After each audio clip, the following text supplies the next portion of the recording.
کیا آپ پاکستانی دانشور لطیف جاوید کی فلسفیانہ خدمات سے واقف ہیں؟ فیس بک پر میرے دانشور دوست لطیف جاوید کا غیر متوقع پیغام آیا۔ میں اپنے بچوں سے ملنے کینیڈا آ رہا ہوں، کیا آپ سے ملاقات ہو سکتی ہے؟ میں نے کہا درویش کی خوش بختی کہ اس کی ایک دانشور سے ملاقات ہو۔ میں نے فون کیا تو پتہ چلا کہ وہ ڈاؤن ٹاؤن ٹورنٹو کی کنگ سٹریٹ پر اپنے بیٹے کے پاس ٹھہرے ہوئے ہیں۔ میں نے جمعرات کی شام ڈنر اور ڈائیلاگ کی دعوت دی تو انہوں نے خوش دلی سے قبول کر لی۔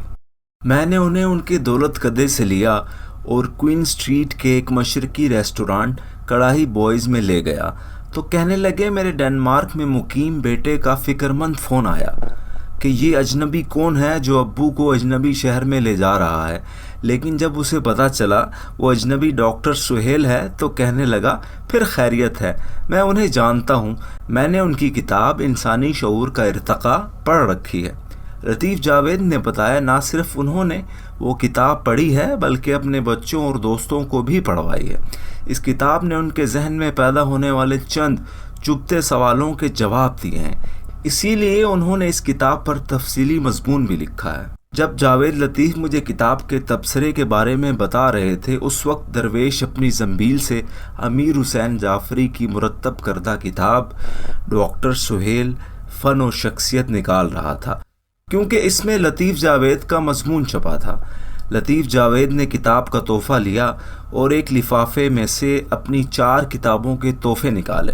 ان کتابوں میں سے ایک کتاب تاریخ اور تعارف فلسفہ مصنف لطیف جاوید تھی، جسے لاہور کے بک ہوم پبلشر نے پچھلے سال چھاپا تھا۔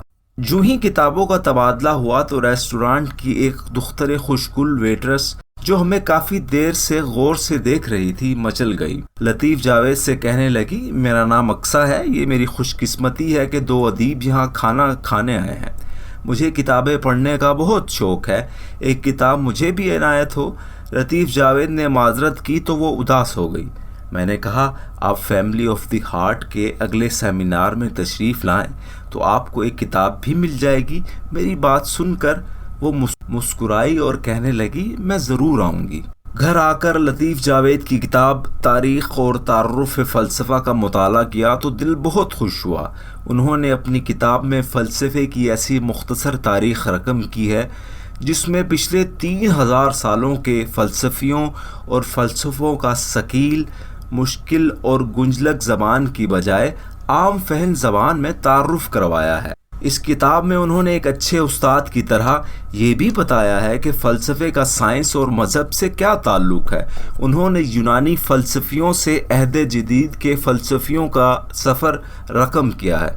فلسفے کے علم اور روایت کی چند تعریفیں اور خصوصیات ملاحظہ ہوں۔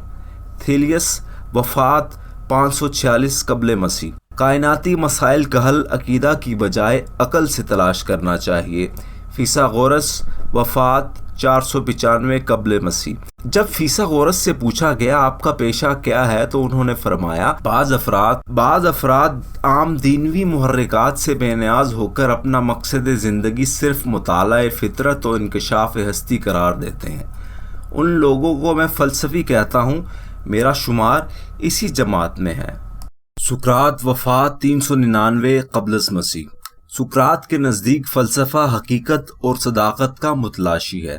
اس کے نزدیک بے تحقیق جینے سے مرنا بہتر ہے۔ افلاطون، وفات 348 قبل مسیح۔